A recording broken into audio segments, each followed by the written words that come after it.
Buenos días, hermanos. Seguimos con la liturgia y ahora estamos en este tiempo tan especial donde el Señor nos va a hablar. No es mi palabra, es la palabra del Señor.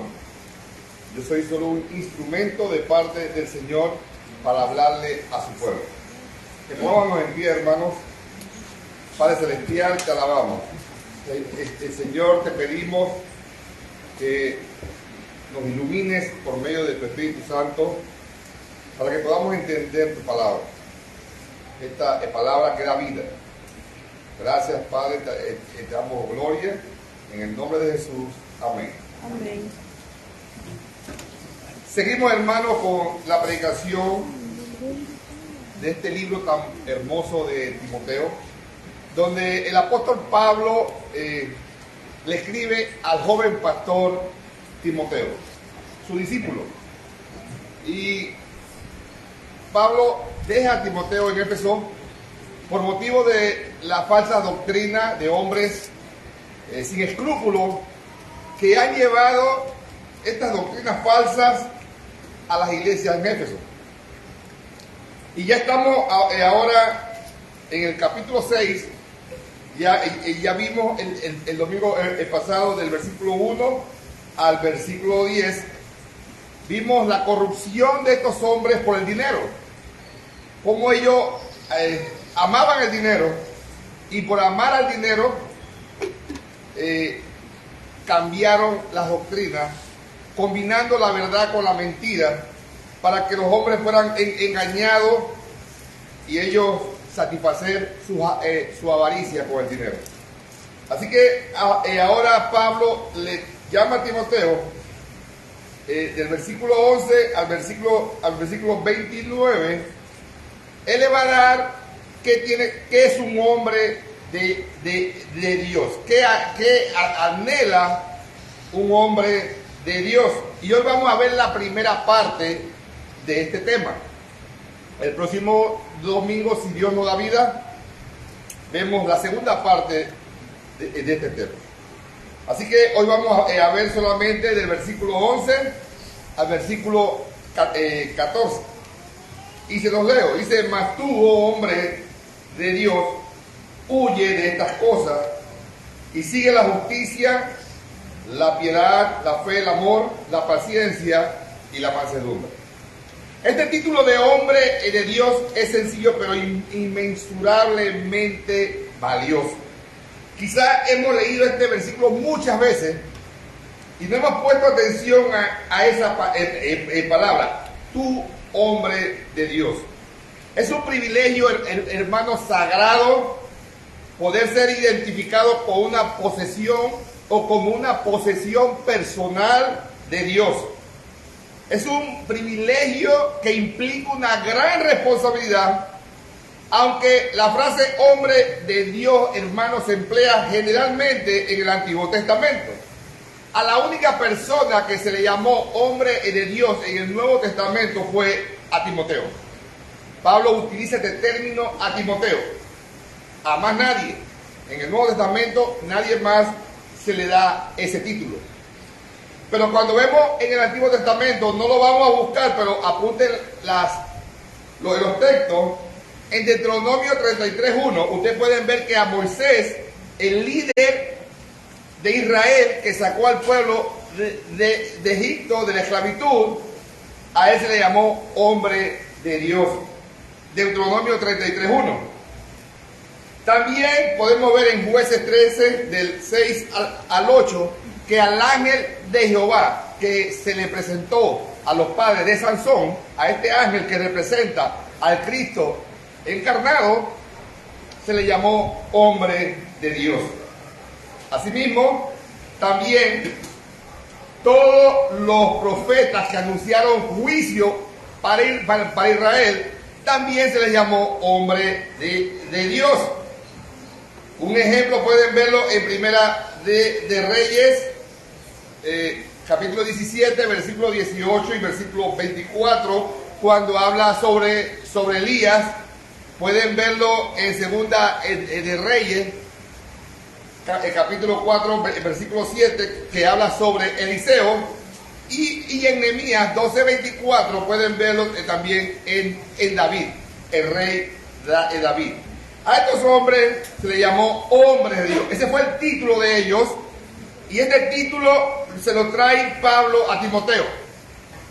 Pero, vamos a ver, es decir, vamos a buscar en la porción, segunda de Pedro, capítulo 1, versículo 21, dice así. Segunda de Pedro 1, 21.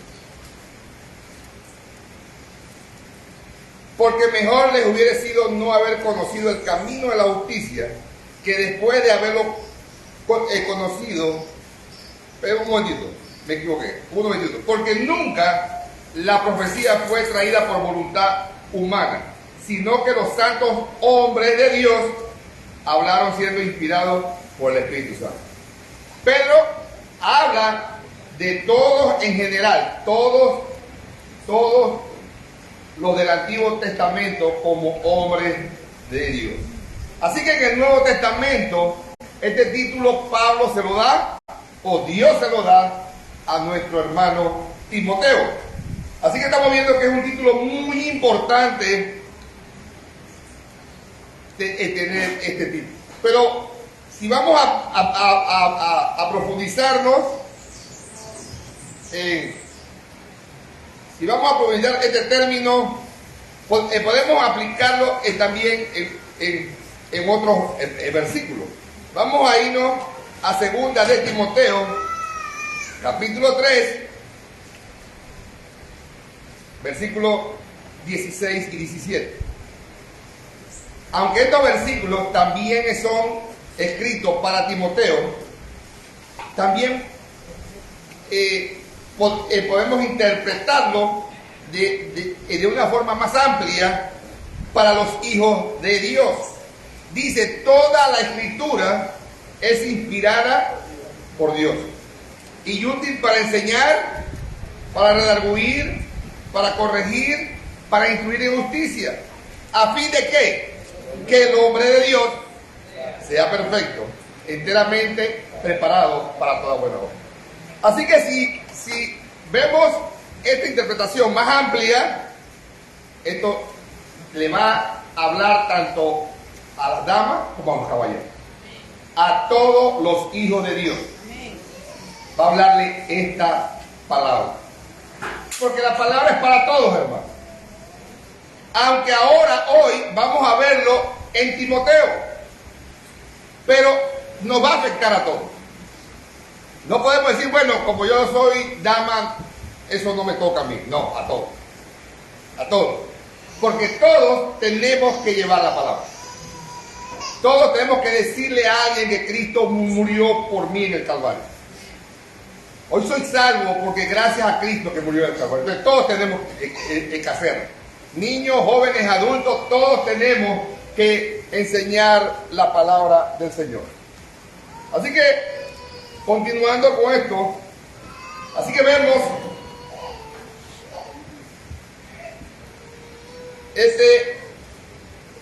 este hombre de Dios, Timoteo. Pablo resalta a Timoteo con este título, porque Timoteo tiene algo por delante muy grande, y es enfrentar las falsas doctrinas. Es enfrentar la falsa doctrina, que fue la tarea que lo dejaron a él en Éfeso. Él tiene que restaurar en las iglesias de Éfeso la verdad y el orden en la iglesia. En la iglesia no puede haber desorden, hermano. Tiene que haber orden. Y por eso cuando ustedes ven algunos cambios en la iglesia, ¿pero por qué estos cambios? Porque estamos buscando el orden del Señor. Amén. Eso es lo que estamos buscando. Y es lo que Dios le manda a Timoteo en el capítulo 3, versículo 15 de Primera a los Timoteos.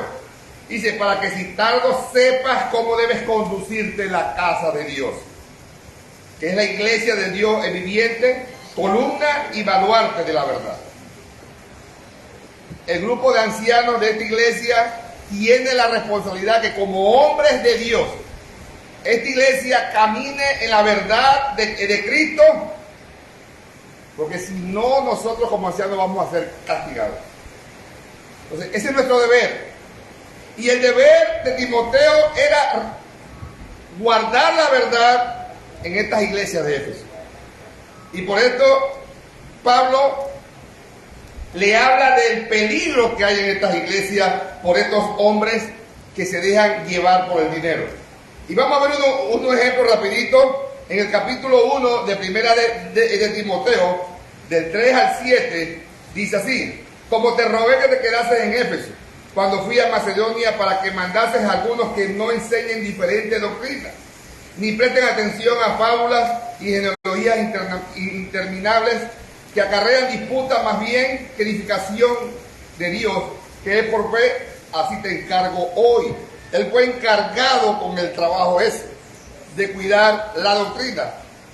Capítulo 4, versículo 1 hasta el 5.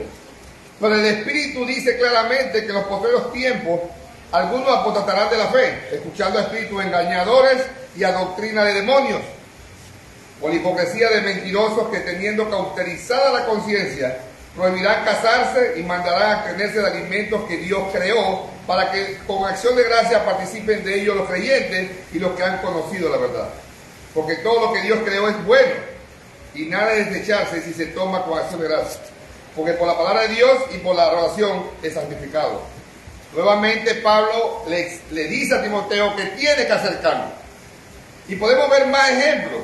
Pero quiero decirle que luego de estas advertencias de orientación, ahora el apóstol llama a Pablo que vea esa luz respecto al tema de los falsos maestros.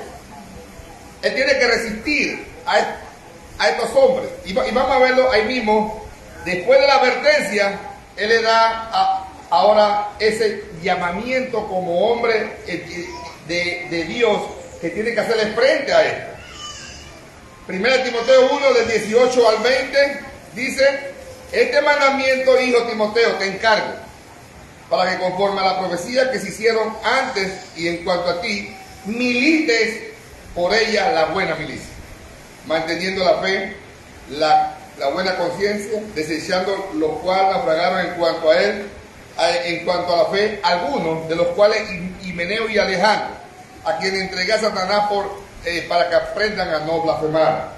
Él dice que tiene que militar, tiene que hacerle frente a estas falsas doctrinas que había en la iglesia. Y así podemos ver otro ejemplo rápido que vimos hace un ratito, donde el capítulo 4, él le dice de lo mal que hay en la iglesia, del 1 al 5, pero ahora del 14 al 16, él le dice: no descuides el don que hay en ti, que te fue dado mediante profecía con la inspiración con la imposición de las manos del presbiterio. Ocúpate en estas cosas, permanece en ellas, para que tu aprovechamiento sea manifiesto a todos. Ten cuidado de ti mismo. ¿Y de qué? Y de la doctrina. Persiste en ello, pues haciendo esto te salvará a ti mismo y a los que te oyen. Tienes que persistir en la doctrina. Como dice el versículo 11 del capítulo 6, dice: mas tú, hombre de Dios, tienes que mantenerte firme en la doctrina. Tienes que cuidar la doctrina. Tienes que cuidar la verdad. Tienes que cuidar el orden en la iglesia. Ahora, ¿cómo debe comportarse un hombre de Dios? ¿Cómo debemos de comportarnos los que nos llamamos hijos de Dios? ¿Cómo debemos comportarnos? La respuesta está ahí en el versículo 11. Mas tú, hombre de Dios, huye de estas cosas y sigue la justicia, la piedad, la fe, el amor, la paciencia y la mansedumbre. Dice más: pelea la buena batalla de la fe, echa mano a la vida eterna, a la cual así mismo fuiste llamado, habiendo hecho la buena profesión delante de muchos testigos. Te mando delante de Dios, que da vida a todas las cosas, y de Jesucristo, que dio testimonio de la profesión delante de Poncio Pilato, que guardes que guardes el mandamiento sin mácula ni reprensión. ¿Qué le está diciendo Pablo? ¿Cómo tiene que comportarse este hombre de Dios? Y vamos a sacar 4 puntos aquí. Él tiene que huir, tiene que seguir, tiene que luchar y tiene que ser fiel. Estos 4 puntos los podemos ver en estos versículos. Y el hombre de Dios se le conoce por las cosas de que él huye. El hombre de Dios huye de las cosas que no debe estar cerca de esas. Mas tú, hombre de Dios, dice, huye de estas cosas. Aquí Pablo, en sentido de advertencia o aversativo, dice más unido al empleo del pronombre personal tú, más tú.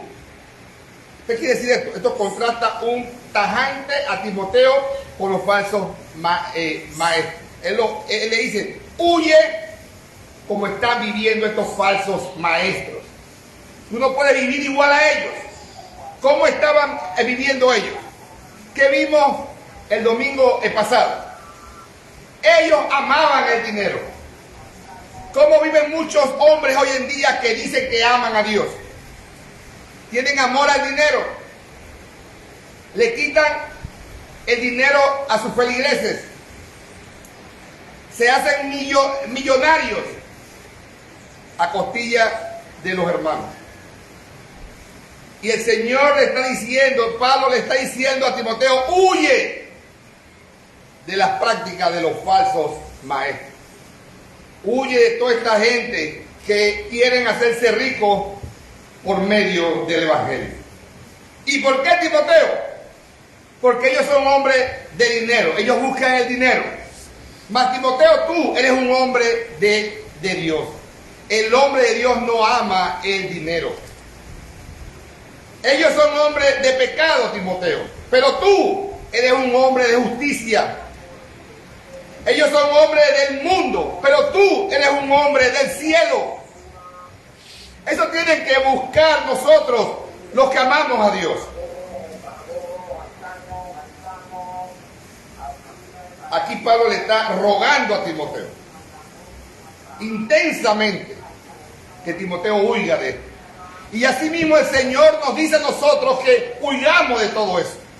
Huye. El dinero es necesario, hermano. Trabajar es necesario para conseguir el dinero y alimentar nuestra familia. Pero no por el dinero tú dejas de buscar al Señor. No por el dinero tú dejas de servir al Señor. Cuando tú pones el dinero primero en tu vida y te apartas de los caminos del Señor por el dinero, todo va a fracasar de ahí para abajo. Porque el dinero no puede ocupar el puesto del Señor en ningún hombre de Dios. Debes evitar todo eso a toda costa. Ahora, eso no es todo. El hombre de Dios debe de huir del pecado sexual. Primera de Corintios 6, 18. Dice así: huid de la fornicación. Cualquier otro pecado que el hombre cometa está fuera del cuerpo. Mas el que fornica contra su propio cuerpo, hermano, este es tremendo.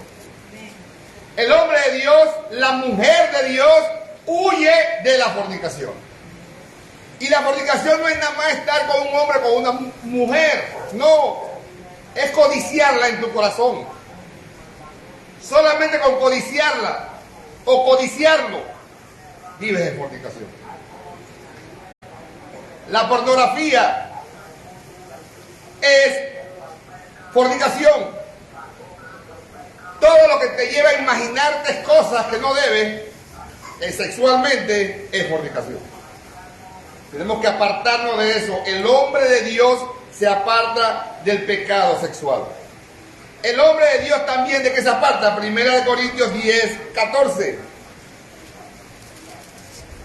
Dice: por tanto, amados míos, huid de la idolatría. El hombre de Dios, hermano, huye de la idolatría. Pero a veces pensamos que la idolatría solamente es un ídolo o una imagen que adoramos. No. Idolatría puede ser hasta nuestros propios hijos. Puede ser un carro. Puede ser una casa. Puede ser hasta yo mismo. Hay gente que se idolatran su belleza. Todo lo que te aparte de Dios es idolatría. Todo lo que te aparte de Dios es idolatría. Todo lo que tú pongas en primer lugar que a Dios es idolatría. El hombre de Dios se aparta de la idolatría. En su corazón, en su vida, Dios es primero que todo. Todo es primero Dios que cualquier otra cosa. El hombre de Dios, ¿de qué más tiene que apartarse? Segunda de Timoteo, capítulo 2, versículo 22. Dice, huye también ¿de qué? De las pasiones juveniles. ¿Qué les gusta a los jóvenes? Andar con malas amistades. Les fascina a los jóvenes.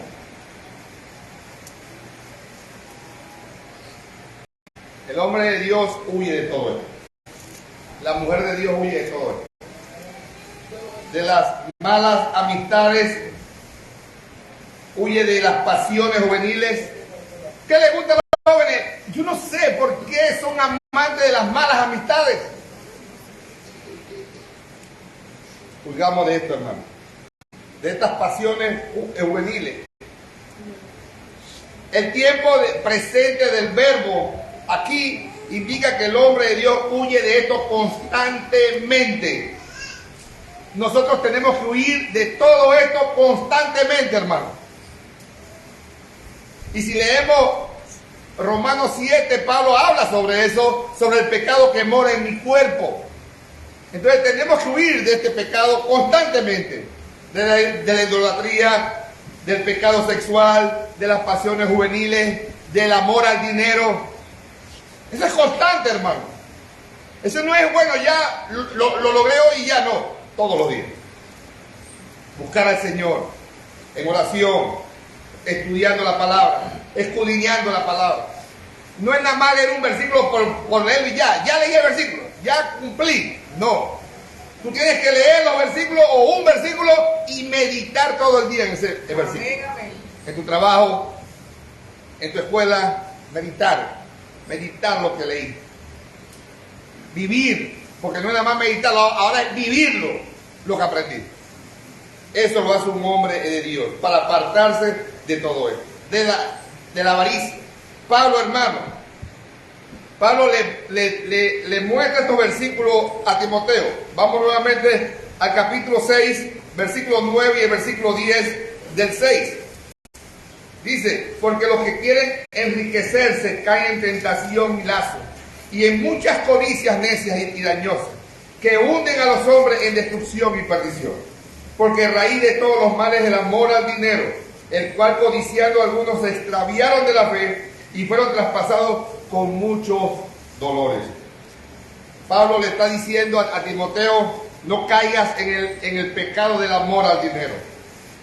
Lo que han escuchado de Balaán y el burro, que el burro le habló a Balaán. Balaán fue vendido o se vendió al mejor postor por la avaricia del dinero. Asimismo, podemos ver en la historia a Judas, que se vendió por el dinero, Demas por el dinero. Entonces Pablo, conociendo todas estas historias de la Biblia, él se cuida de todo esto. Y vamos a ver lo que dice Hechos 20 respecto al apóstol Pablo. Hechos 20, versículo 33 al 35. Dice así: ni plata, ni oro, ni vestido de nadie he codiciado. Qué lindo eso. Ojalá seamos así. Ante vosotros sabéis que para lo que me ha sido necesario a mí y a los que están conmigo, estas manos me han servido. En todo os he enseñado que trabajando así se debe ayudar a los necesitados y recordar las palabras del Señor Jesús, que dijo, más bien es aventurado es dar que recibir. Pablo se cuidaba, hermano, de que lo calificaran de avaricia, de buscar, de amar el dinero. Él trabajaba, hermano. Y los ancianos de este lugar trabajan, pero sirven. Porque este es el deber, no vivir de los hermanos, no codiciar lo que ustedes tienen. El hombre de Dios no codicia lo que tienen los demás. Pablo también le escribe a los ancianos, y vamos a ver Primera de Tesalonicenses, capítulo 2, versículo 9.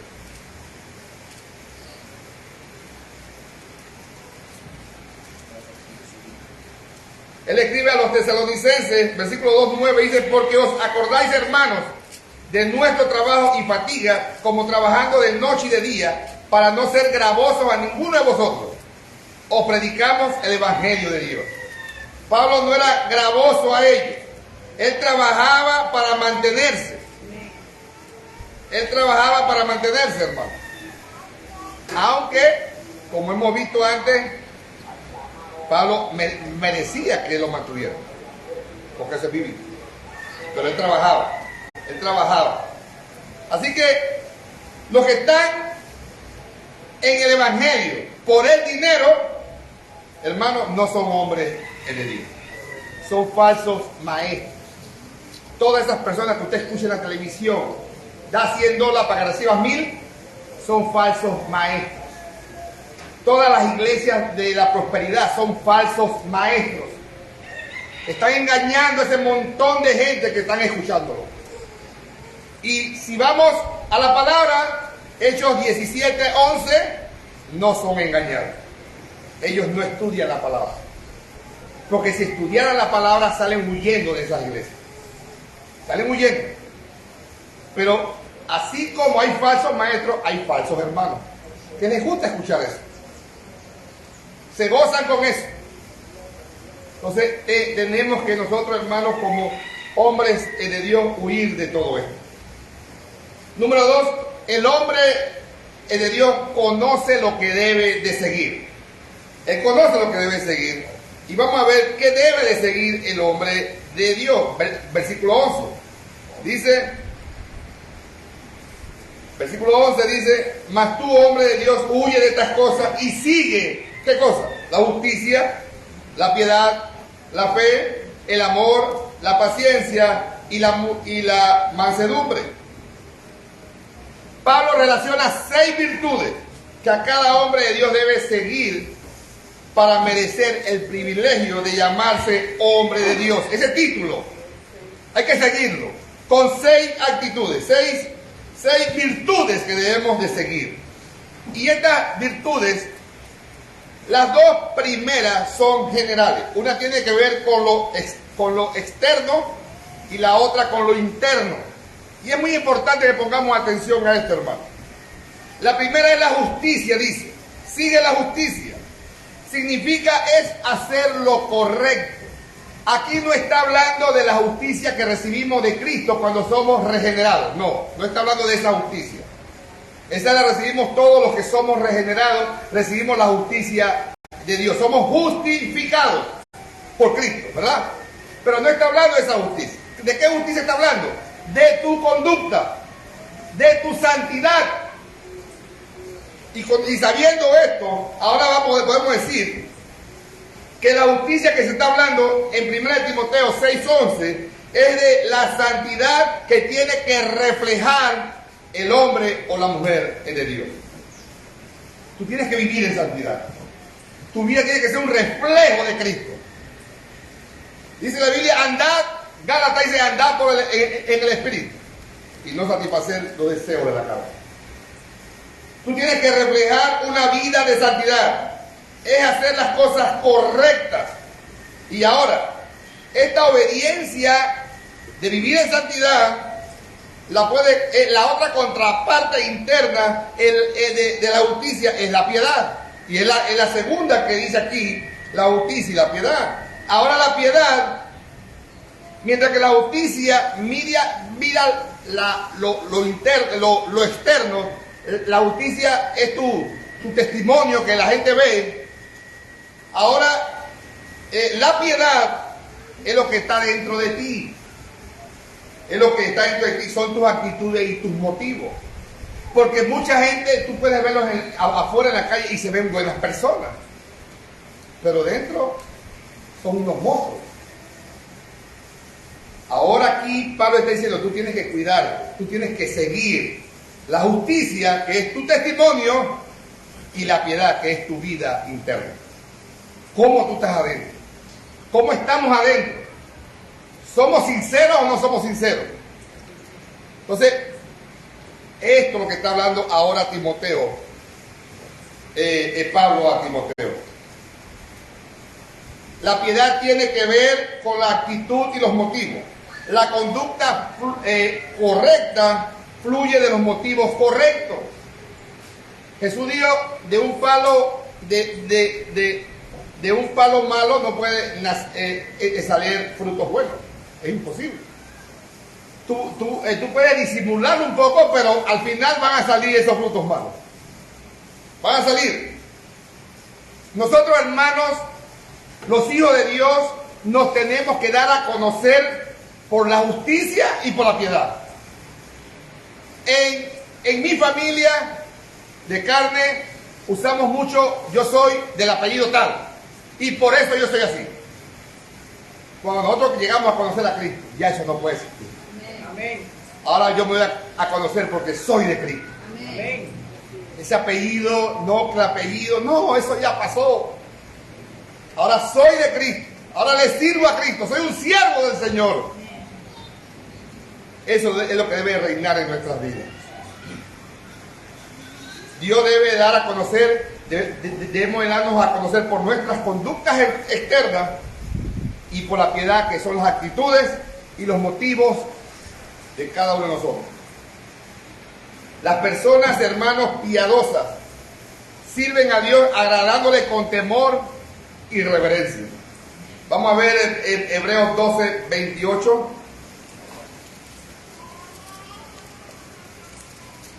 Hebreos 12, 28 dice: así que, recibiendo nosotros un reino inconmovible, tengamos gratitud y mediante ella sirvamos a Dios agradándole con temor y reverencia. Tenemos que servirle con temor y reverencia.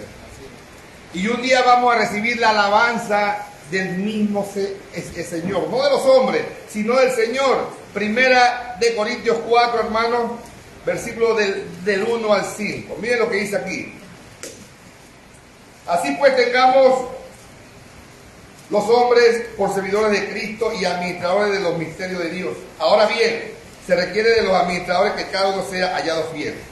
Yo en mucho poco tengo el ser juzgado por vosotros o por tribunal humano, y ni aún yo me juzgo a mí mismo. Porque aunque de nada tengo mala conciencia, no por eso soy justificado, pero el que me juzga es el Señor. Así que no juzguéis nada antes de tiempo, hasta que venga el Señor, el cual aclarará también lo oculto de las tinieblas y manifestará las intenciones del corazón.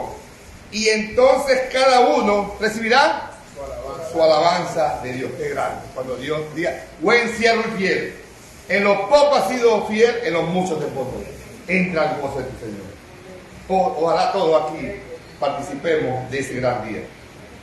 En nombre del Señor.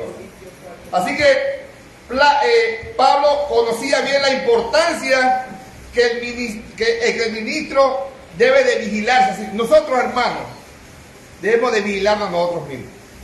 Cada uno tiene que, como vimos antes en el estudio de la confesión de fe, tenemos que examinarnos, hermanos. De vez en cuando, todos los días debemos examinarnos nosotros mismos. Y vamos a ver lo que dice Hechos 28. ¿Qué le dice Pablo? ¿Qué le dice Pablo a ellos? A los líderes de Éfeso. Pablo le dice a ellos, Hechos 28, dice: por tanto, mirad por vosotros y por todo el rebaño en que el Espíritu Santo os ha puesto por obispo, para apacentar la iglesia del Señor, el cual él ganó por su propia sangre. Dice: mirad por el otro, por vosotros mismos. Cada uno tiene que examinarse, ustedes mismos examinarse. Vamos a ver lo que dice Primera de Timoteo 4:16. ¿Dónde estamos? Primera 4:16 dice así la palabra. Ten cuidado del vecino. Ten cuidado de ti mismo. Examínate tú mismo. Hermano, a veces no queremos ver el mal que está en nosotros. Y buscamos mil excusas para no verlo. Pero ahí está. Tienes que poner atención. Y yo sé que lo sabemos, el mal. Pero nos hacemos que no lo entendemos. Dice que Pablo le ordenó a Timoteo que tuviera cuidado del mismo. Conociendo Pablo, conociendo su propio carácter pecaminoso, Pablo se disciplinaba fuertemente a sí mismo. Y vamos a verlo, Primera de Corintios 9. ¿Qué dice Pablo de él mismo? No de otro, de él mismo. Primera de Corintios 9, 24 al 27. Dice así: ¿no sabéis que los que corren en el estadio todo a la verdad corren, pero uno solo se lleva el premio? Corred de tal manera que lo tengáis. Todo aquel que lucha, de todo se abstiene. Ellos a la verdad para recibir una corona corruptible, pero nosotros una incorruptible. Así que yo de esta manera corro, no como a la aventura, de una manera peleo, no como quien golpea al aire, sino que golpeo, ¿qué cosa? Mi cuerpo, y lo pongo en servidumbre, no sea que habiendo sido heraldo para otro, yo mismo venga a ser eliminado. Pablo se exhortaba él mismo. Yo me imagino a Pablo viéndose en el espejo: ¿qué te pasa a ti? ¿Por qué tratas a los hermanos así? Y él mismo se decía las cosas. Hermanos, ¿cuántos han parado en un espejo a llamarle la atención al que está en el espejo? Tenemos que hacerlo. Tenemos que hacerlo, hermano. Eso nos va a ayudar a conocernos. Nos va a ayudar a conocernos, porque a veces pensamos que estamos bien, pero sabemos que estamos mal, aunque creemos que estamos bien. Porque hay algo que Dios puso en nuestros corazones: la conciencia. Y la conciencia no nos engaña. La conciencia está ahí. Estás haciendo mal. Vamos a ver la otra. La justicia, la piedad, ahora dice la fe y el amor. ¿Qué es la fe? Es simplemente una confianza en Dios para todas las cosas. Implica lealtad al Señor y constante confianza en su poder, propósito, plan, provisión y promesa. La fe, hermano, es el ambiente en que existe el hombre de Dios. Él tiene que existir solamente en esa fe en el Señor. Él confía en que Dios mantiene y cumple su promesa. El hombre de Dios va a vivir esta palabra. A él no le importa el mundo. A él le importa lo que la palabra dice. No, que a mí me contaron. La otra vez estuve hablando con un hermano sobre la ley ceremonial y la ley moral. Y le estoy explicando la diferencia de estas dos leyes. Y él dice que no, que hoy vivimos que la ley fue abrogada por Cristo. Yo le digo, la ley ceremonial sí, la ley moral no. No, que eso me lo dijo un pastor. Digo, pero no es lo que dice el pastor, es lo que dice la Biblia. El hombre de Dios tiene que vivir lo que dice la Biblia, no lo que dijo otro hombre. Es lo que la Biblia dice. Y eso es lo que Pablo le está diciendo a Timoteo. La fe es, vamos a confiar que Dios mantiene y cumple su palabra.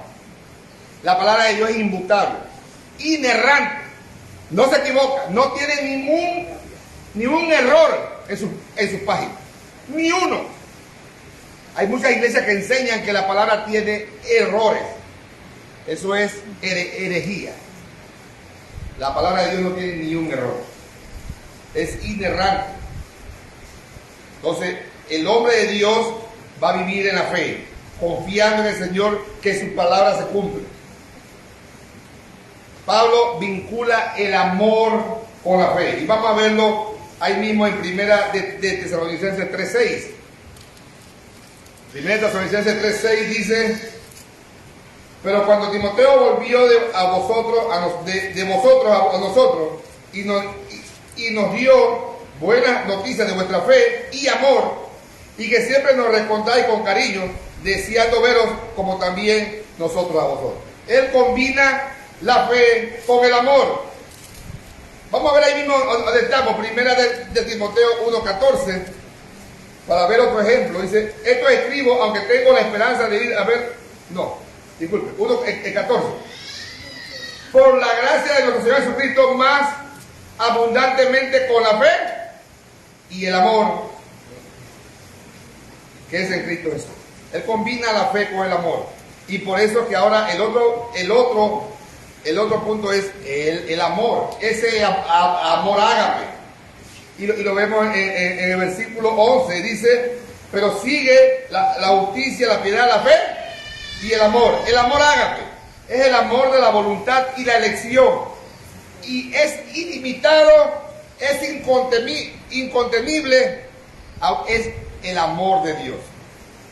Y ese amor de Dios tenemos que reflejarlo nosotros a nuestros hermanos, como lo vimos también en la confesión de fe hace un rato. Y tenemos que demostrarlo también al inconverso. Porque si nosotros amamos al inconverso, ¿qué vamos a hacer? Hablarle de Cristo. Cuando usted ama al inconverso, usted va a hablarle de Cristo. No va a hablar otra cosa, no tenemos que hablar nada más, sino de Cristo. Porque queremos que el inconverso conozca a Cristo y sea salvo. ¿Cuántos no quieren que sus familiares sean salvos, los que no conocen a Cristo? Todos nosotros. Pero ¿qué hablamos cuando estamos con ellos? ¿Qué estamos hablando? Cualquier cosa del mundo.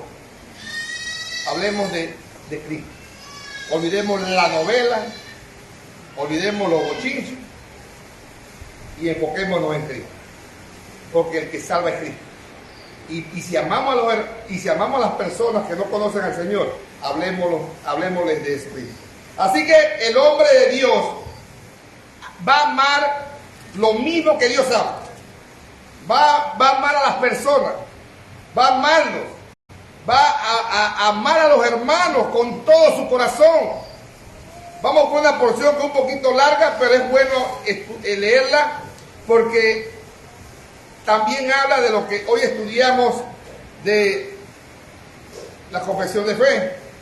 Vamos a ver primera de Juan 4, versículos 7 al 21, se los leo rápido para que lo escuchen. Amados, amémonos unos a otros porque el amor es de Dios. Todo aquel que ama es nacido de Dios y conoce a Dios. El que no ama no ha conocido a Dios, porque Dios es amor. En esto se mostró el amor de Dios para con nosotros, en que Dios envió a su Hijo unigénito al mundo para que vivamos por Él. En esto consiste el amor, no en que nosotros hayamos amado a Dios, sino que Él nos amó a nosotros y envió a su Hijo en propiciación por nuestros pecados. Amados, si Dios nos ha amado así, debemos también nosotros amarnos unos a otros. Nadie ha visto jamás a Dios. Si nos amamos unos a otros, Dios permanece en nosotros y su amor se ha perfeccionado en nosotros. En esto conocemos que permanecemos en Él y Él en nosotros, en que nos ha dado de su Espíritu.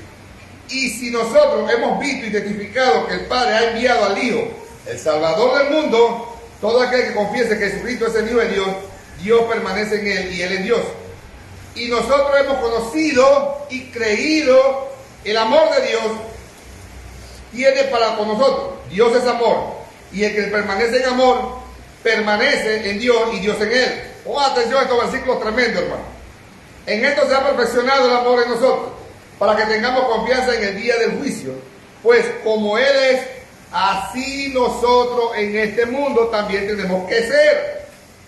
En el amor no hay temor, sino que el perfecto amor echa fuera el temor, porque el temor lleva en sí castigo, de donde el que teme no ha sido perfeccionado en el amor.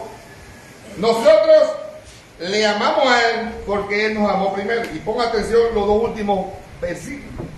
Si alguno dice, yo amo a Dios y aborrezco a mi hermano, es mentiroso. Pues el que no ama a su hermano, a quien ha visto, ¿cómo puede amar a Dios a quien no ha visto? Y nosotros tenemos este mandamiento de él: el que ama a Dios, ame también. Hermanos, no hay forma de evitar esto. Y aborrecer al hermano no es nada más, lo odio con todo mi corazón. No. Es no gustarle al hermano.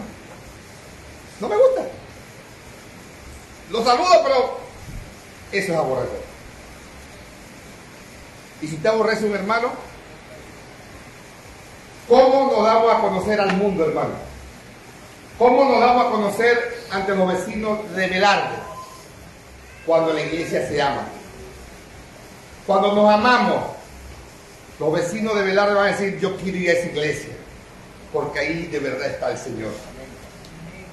Pero cuando usted sale de aquí hablando mal de su hermano y los vecinos lo escuchan, ¿para qué yo voy para esa iglesia? Están hasta peor que nosotros. Pero cuando usted ama a sus hermanos, los de afuera quieren venir acá para experimentar ese amor. El amor de Jesucristo. De eso está hablando, ese amor. ¿Qué más hay que seguir? Dice primera de Timoteo 6 que debemos de seguir la paciencia y la mansedumbre. La palabra paciencia significa permanecer abajo. No describe una resignación pasiva y fatalista, hermano.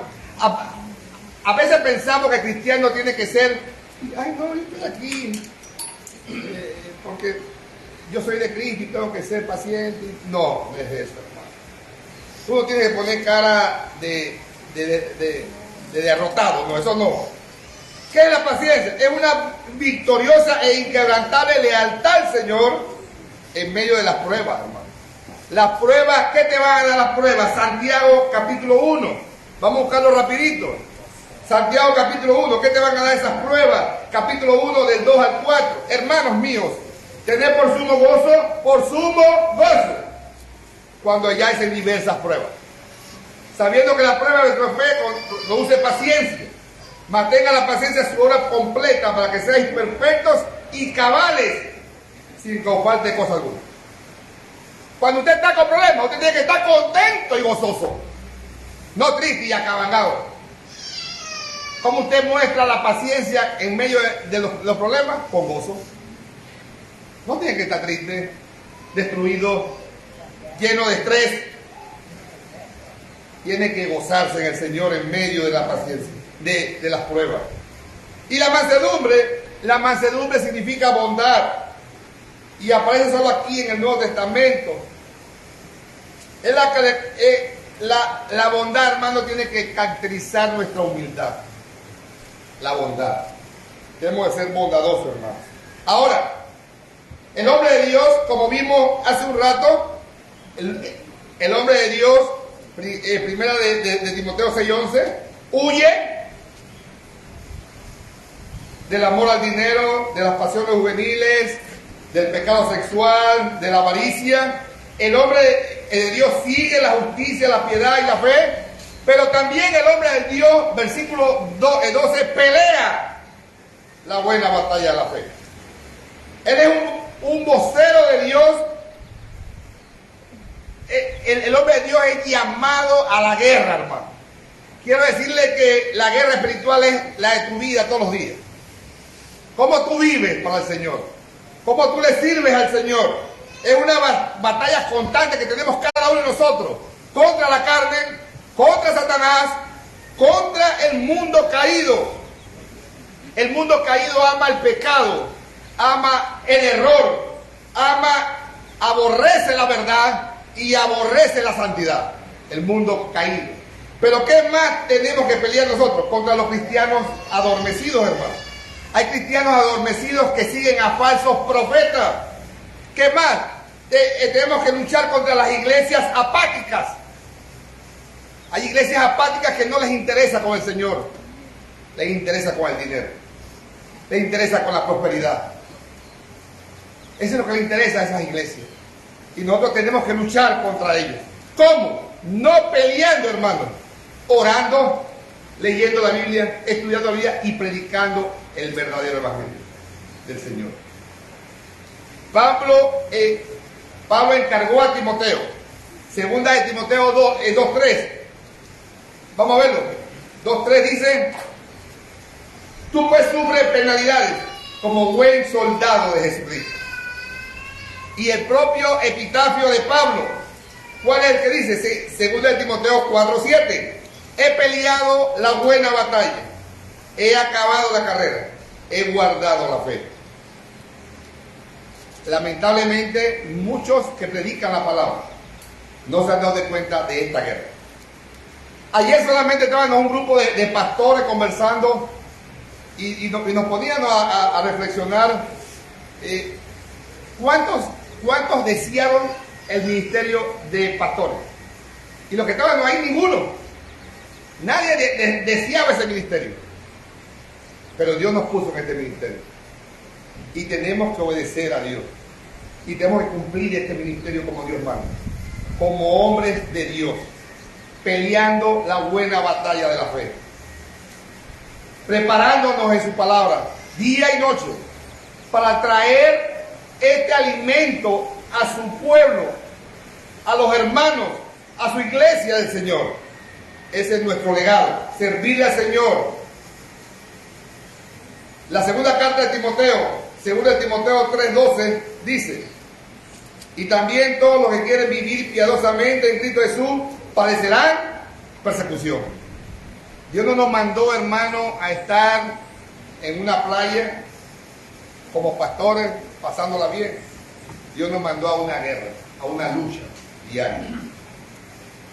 Nuestro Señor nos advirtió, hermano, Mateo 10. Este es un versículo que muchos no les gusta tocar. Muchos dicen que Dios lo llamó para victoria. Yo no sé cuántos han escuchado esto. Dios te llamó para victoria. Tú puedes reclamar plata, puedes reclamar una casa, puedes reclamar y reclamar y reclamar y reclamar.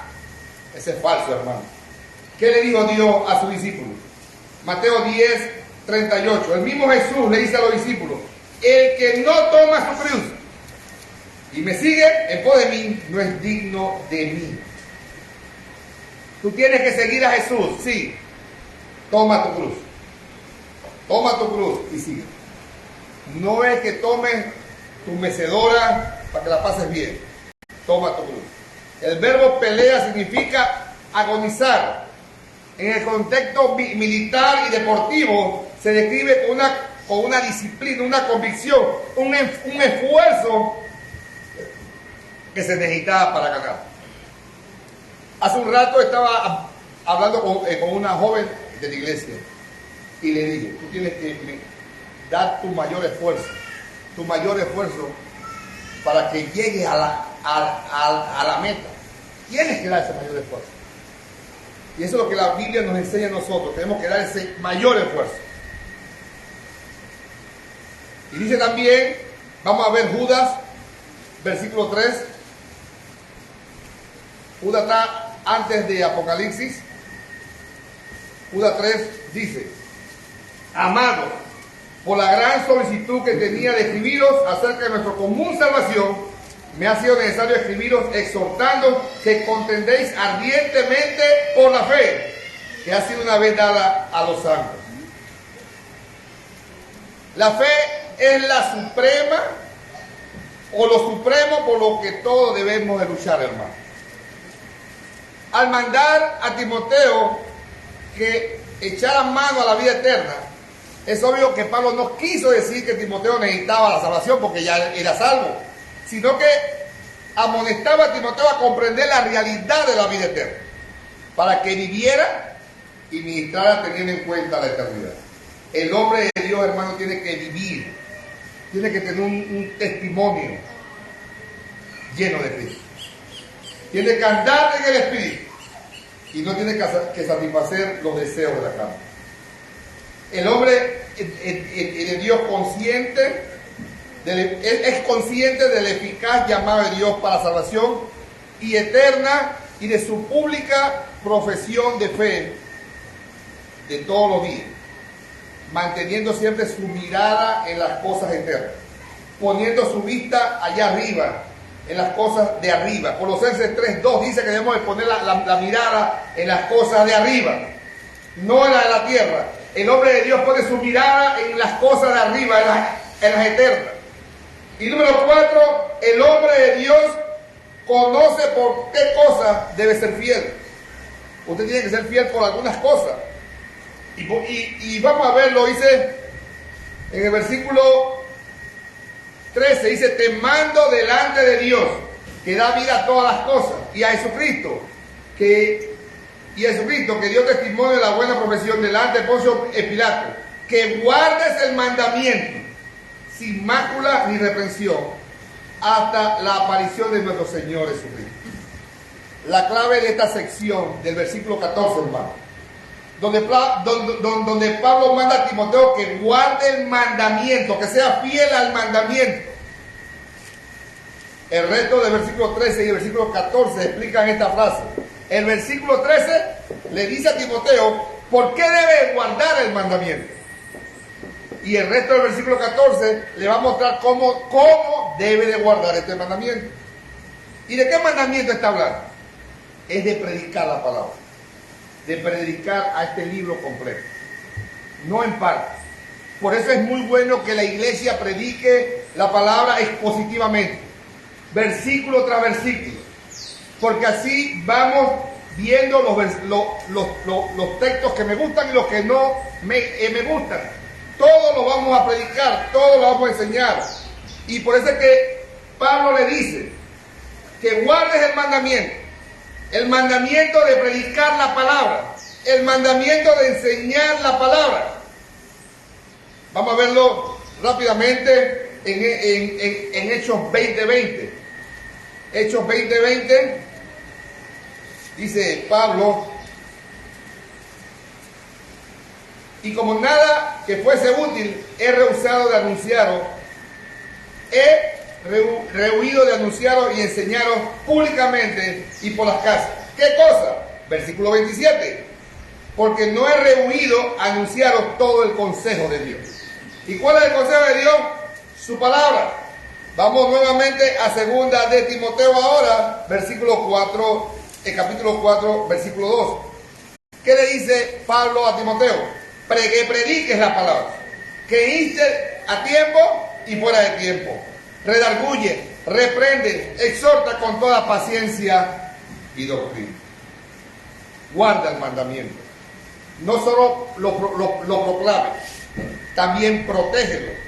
No es sorprendente, hermano, que Pablo animaba repetidamente a Timoteo que guardara este mandamiento. Pablo se lo dijo muchas veces a Timoteo. Primera de Timoteo 1, 18 y 19 dice, este mandamiento yo hijo Timoteo te encargo para que conforme a las profecías que se hicieron antes y en cuanto a ti, milites por ella, la buena milicia, manteniendo la fe, la buena conciencia, desechando lo cual naufragaron en cuanto a la fe algunos. El 4.6, ahí mismo, hermano, el 4.6, si esto enseña a los hermanos, serás buen ministro de Jesucristo, nutrido con la palabra de la fe y de la buena doctrina que has seguido. Tremendo, hermano. Podemos ver el versículo 16.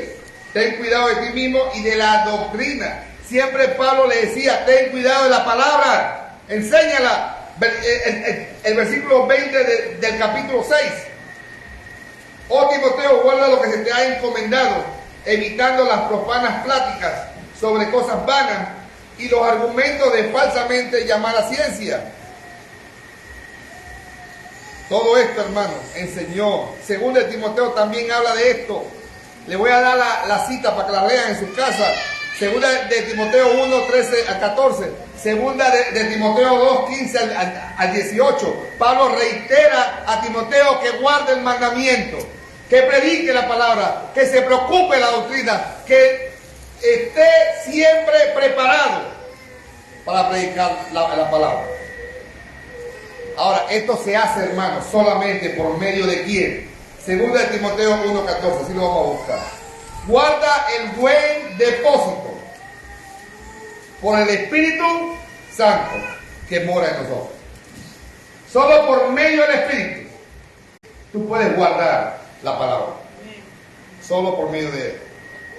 Por eso es que hay muchas personas que no son salvos y leen la Biblia y no la entienden. Porque no son salvos, no tienen el Espíritu Santo. Solo el Espíritu Santo puede hacer que tú guardes la palabra en tu corazón y la vivas. Ahora, para animar a Timoteo a perseverar, cueste lo que cueste, Pablo le dice de dos personas soberanas y supremas que lo pueden ayudar. Y eso es lo que dice en el versículo 13. Te mando delante de Dios. Es la primera persona que usa Pablo. Dice Dios que da vida a todas las cosas. Es el primero. Es adelante del Padre que el hombre de Dios vive y ministra. Tenemos que vivir delante de Dios, hermano. Tenemos que vivir siempre. Debemos de agradar a Dios, no a los hombres, hermano. Gálatas 1, 18, del 8 al 10. Pueden leerlo en su casa pero, ¿qué dice Gálatas 1 del 8 al 10? Debemos de agradar a Dios antes que a los hombres. Qué triste cuando el hombre de Dios, o el predicador, o el pastor, o el anciano quiere agradar a los hombres y le predica lo que ellos quieren escuchar. Nosotros tenemos que predicar lo que está en la Biblia. Primero agradar a Dios antes que a los hombres. Es lo que está diciendo Pablo. El conocimiento de su atenta y omnisciente presencia, mirada en su norma perfecta, deben motivar al hombre de Dios a ser diligente, a cuidar. Dice que da vida a todas las cosas. Dios da vida a todo. Todo lo creado, todo lo que existe, viene de Dios. Y solamente con eso, hermano, debemos debemos ser responsables, debemos de preocuparnos cuando predicamos la palabra. No ofender a Dios, jamás cuando predicamos la palabra. Debemos de predicar fielmente su palabra, proclamar su palabra como está escrita. Ahora, aunque nos cueste la vida, tenemos que predicar su palabra. Tenemos que confiar en esto. Y dice más, y de Jesucristo, que dio testimonio de la buena profesión delante de Poncio Pilato. Jesucristo, el segundo testigo que Pablo le trae a Timoteo es a Jesucristo. ¿Cuál testimonio? ¿Qué le pasó a Jesús? A Jesús en Mateo 27:11, Poncio Pilato le pregunta, ¿eres tú el rey de los judíos? ¿Qué le responde Jesús? Tú lo dices. Él no tuvo miedo. Jesús sabía que iba a la cruz. El hombre de Dios tiene que estar firme.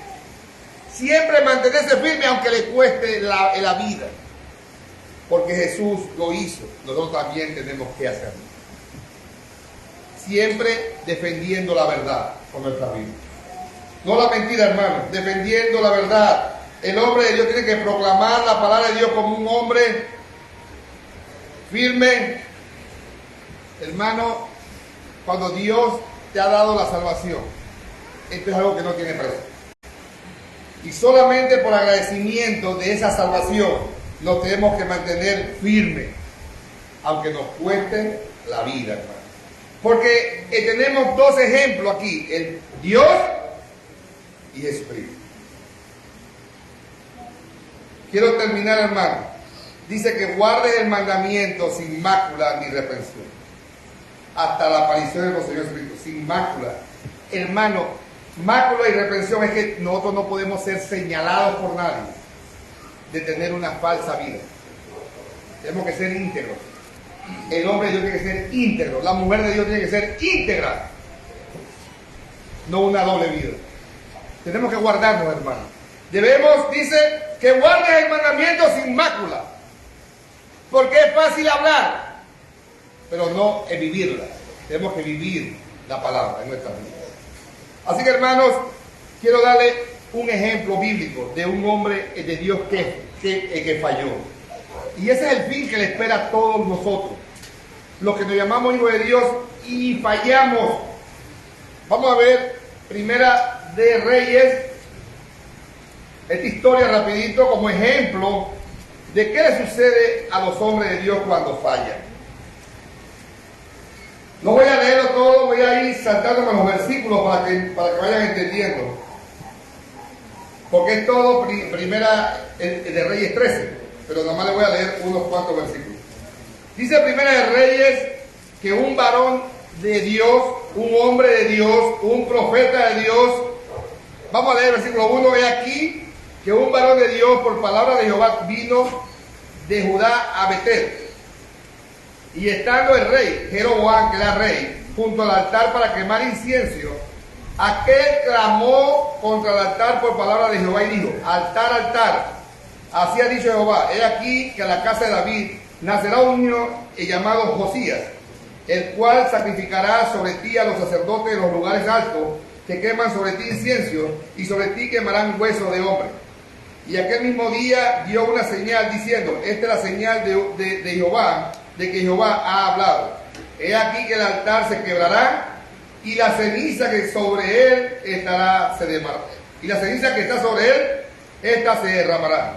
Cuando el rey Jeroboam escuchó esto, hermano, se puso furioso, porque era idólatra. Y dice que cuando oyó la palabra del varón de Dios que había clamado contra el altar de Betel, extendió su mano desde el altar y dijo: prenderle. Mas la mano que había extendido contra él se le secó y no la pudo enderezar. Se le quedó cerca ahí, se le quedó tiesa la mano. Y tuvo miedo el rey entonces, dice, y el altar se rompió y se derramó la ceniza del altar, conforme a la señal que el varón de Dios había dado por palabra de Jehová. Entonces el rey, asustado y con miedo, versículo 6, entonces respondió el rey y dijo al varón de Dios: te pido que ruegues ante la presencia de Jehová tu Dios, no del rey, sino del profeta tu Dios, que ores por mí para que mi mano sea restaurada.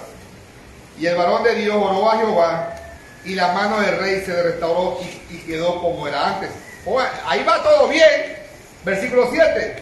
Y el rey dijo al varón de Dios: ven conmigo a casa. Pongan atención a este versículo. El rey le dice al varón de Dios: ven conmigo a casa y comerás, y yo te daré un presente. Y miren lo que responde el varón de Dios. Pero el varón de Dios dijo al rey: aunque me dieras la mitad de tu casa, él es rey, tiene oro de todo, aunque me dieras la mitad de tu casa, no iría contigo, ni comería pan, ni bebiera agua en este lugar. Porque así me está ordenado por palabra de Jehová, diciendo: no comas pan, ni bebas agua, ni regreses por el camino que fueres. En otras palabras, este varón de Dios estaba firme. Estaba firme en el Señor.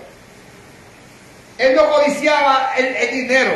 Él no codiciaba la comida de ese rey. Él le dice: no puedo ir a tu casa. Me voy por otro camino. Porque así me lo mandó el Señor. Y se fue por otro camino. Pero pasó algo en el camino. Otro hombre de Dios, un viejo, que no sé por qué hace eso, dijo, ahí lo podemos ver, versículo 11, moraba entonces en Betel un viejo profeta, el cual vino su hijo y le contó todo lo que el varón de Dios había hecho en el día en Betel. Y le contaron también a su padre las palabras que había hablado el rey. Y su padre le dijo: ¿por qué camino se fue? Y ya comenzó a averiguar por dónde se había ido el varón de Dios. Y sus hijos le mostraron el camino por donde había regresado el varón de Dios que había venido de Judá. Y dijo a sus hijos: ensilladme el asno. Y ellos le ensillaron el asno y él se montó. Y yendo tras el varón de Dios, le halló sentado debajo de una encima y le dijo: ¿eres tú el varón de Dios que vino de Judá? Y él dijo: yo soy. Entonces miren la mentira ahora aquí. Entonces él le dijo: ven conmigo a casa y come pan. Ahora nuevamente llega otra invitación para este hombre de Dios que había hecho una gran proeza con el rey. Le llega otra invitación. Mas él respondió: no podré, se mantiene, mas no podré volver contigo, ni iré contigo, ni tampoco comeré pan, ni beberé agua contigo en este lugar, porque estaba prohibido, porque por palabra de Dios me ha sido dicho: no comas pan ni bebas agua allí, ni regreses por el camino por donde fueres. Y aquí viene la mentira ahora. Y aquí es donde el hombre de Dios tiene que estar siempre con la palabra, no con los hombres. Y el otro le dijo, mintiéndole, yo también soy profeta como tú. Y un ángel me ha hablado por palabra de Jehová diciendo, tráele conmigo a casa para que coma pan y beba agua. Y ahí ese hombre de Dios cayó. Entonces él volvió con él, comió pan en su casa y bebió agua. Y aconteció que estando ellos ahí en la mesa, vino palabra de Jehová, el profeta que le había hecho volver. Y clamó el varón de Dios que había venido de Judá diciendo, así dijo Jehová, el mismo que lo invitó, Dios lo usó para castigarlo. El mismo que le mintió, Dios lo usó para castigarlo. Por cuanto has sido rebelde al mandato de Jehová y no guardaste el mandamiento que Jehová tu Dios te había prescrito, sino que volviste y comiste pan y bebiste agua en lugar donde Jehová te había dicho que no comiesen pan y bebieses agua, no entrará tu cuerpo en el sepulcro de tu padre. Está puesta el juicio. Y dice que este hombre se monta de nuevo en su asno. Dice que cuando había comido pan y bebido, el que le había hecho volver lo ensilló en el asno. Y yéndose, le topó un león en el camino y lo mató. Y su cuerpo estaba echado en el camino y el asno junto al león y el león también junto al cuerpo. En otras palabras, el león no se comió al hombre de Dios, no se comió al asno, solo se sentó al lado para que vieran que era el poder de Dios. Era el castigo a este hombre de Dios por haber desobedecido la palabra de Dios. Y esto le va a suceder a todos los hombres de Dios que no obedecen. Tenemos que obedecer la palabra. A veces lo vemos como una historia fingida. Eso pasó allá en el Antiguo Testamento. También va a pasar en el Nuevo Testamento. Qué triste, hermanos. Qué triste. Cuando somos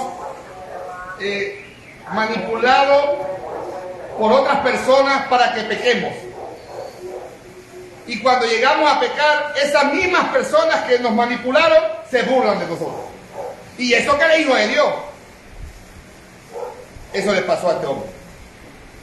Un hombre que temió, no cayó en la avaricia, pero cayó en las garras de un hombre mentiroso que se llamaba también hombre de Dios. Tenemos que cuidarnos. El hombre de Dios solo sigue la palabra. No sigue a los hombres. El hombre de Dios solo agrada a Dios y no a los hombres. Pongámonos en pie, hermano. Padre celestial, te alabamos, Señor. Padre, tu palabra es como una espada de doble filo, que corta al entrar y al salir, Señor, que llega a nuestros tuétanos, discierne el pensamiento del corazón. Padre, te ruego por cada uno de nosotros de esta iglesia del Maná de la Esperanza. Te ruego por estos oyentes que están en las redes sociales. Temámosle a Dios, obedezcamos su palabra y, hermano, que solo te agrademos a ti, Padre. Solo a ti, a ningún hombre. No tenemos que agradarle a ningún hombre, solo al Señor. Te alabamos, Padre, te damos la gloria y la honra, Padre, en el nombre poderoso de Jesucristo. Amén. Amén.